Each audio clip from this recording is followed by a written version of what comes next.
Selamat siang, saya Widya Sania akan menyampaikan berita teraktual yang terjadi di seputar Sumatera Selatan dalam info hari ini, Selasa di Palpos Channel.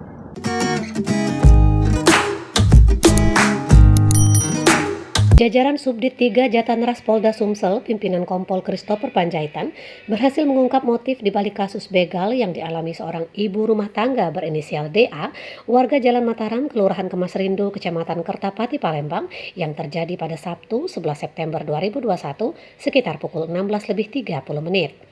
Kasubdit 3 Jatanras Polda Sumsel, Kompol Christopher Panjaitan mengatakan, DA yang membuat laporan polisi di Polrestabes Palembang sebenarnya mengarang cerita bahwa dirinya telah dibegal 4 orang laki-laki di kawasan Jalan Palembang Petung, kilometer 12, Kecamatan Sukarame, Palembang.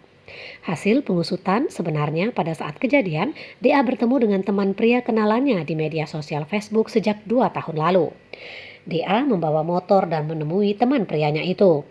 Kemudian pelaku meminjam motor korban yang berjenis Matic dengan nomor polisi BG2040ACU dengan alasan ingin membelikan kipas dan buah-buahan.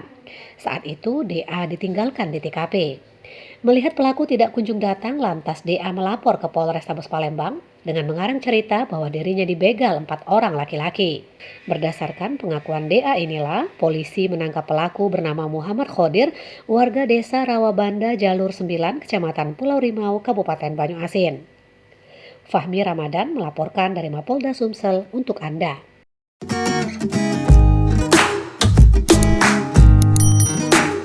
Demikian info hari ini. Saya Widya Sania dan segenap kru yang bertugas mohon undur diri.